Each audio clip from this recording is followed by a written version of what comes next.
All right, so just one more quick video here about this whole storm situation, because there was a comment that I feel like I need to address just to make sure there's no confusion here on what I'm actually saying, because it would be confusing if you took it the way this person does. Now I'm going to put a screenshot up here of the comment that I'm replying to. It's from Larry Manicia. Probably saying that wrong. Sorry, didn't mean to butcher your name. But his comment reads, so many things to comment on here. Even if Storm changed one or more of their raw materials, which all companies do for various reasons, their QC process, if they have a good one, quality control, if they have a good one, should have caught the balls that were out of spec for the hardness, if there really were any, which I even question.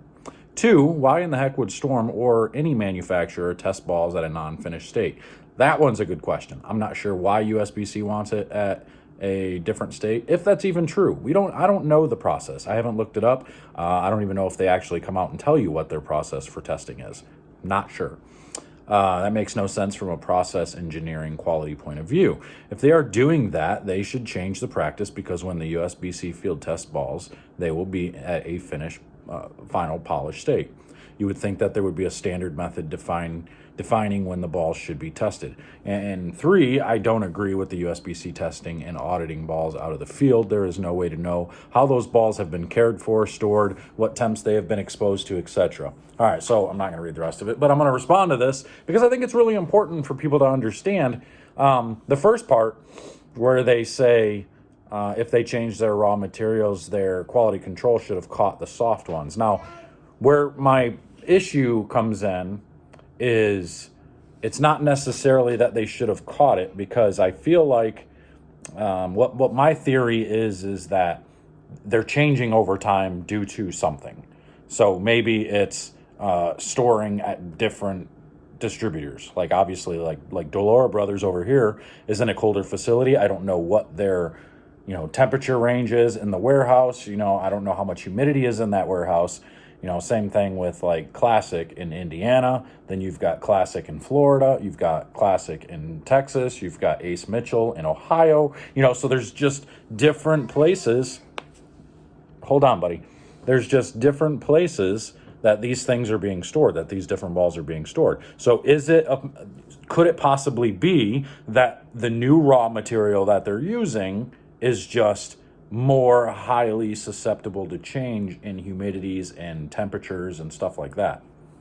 Seems a little outlandish. Maybe it's probably not even an issue. So that's kind of where my point was going, is that they test good initially because, they're tested in that initial point. But once they are manufactured and then sit for a while, now they're changing for some reason. Maybe the chemical reaction is taking a little bit of time before they actually start to change a little bit. That could be a possibility. As far as the testing in the field balls, I'm not so sure that they necessarily are testing balls that from other people that have already. I think what they do is randomly go to distributors and test balls that are sitting on the shelf to check those ones to see if they match up with, previous tested stuff. They're blank bowling balls. The field tests come at tournaments and stuff like that. So like at the Masters, where they were asking people to test their bowling balls to check their data and do all that stuff. So I don't think that's really the issue there. So I just kind of wanted to address some of these things. It's not necessarily that, it's just a possibility that these are changing based on the environments that they're in. It could be. I don't know.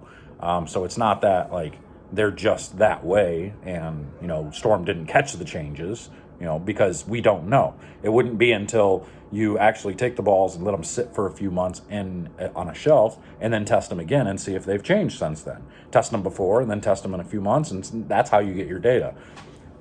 One of the funny things or the weird things is bowling balls actually do have a shelf life, especially the new resin ones, because of the plasticizer and the other additives that are in those bowling balls. They start to dissipate. They start to, kind of just not become as strong or as potent. They're kind of like a prescription drug. Drugs expire because then the medicine actually becomes less potent over time.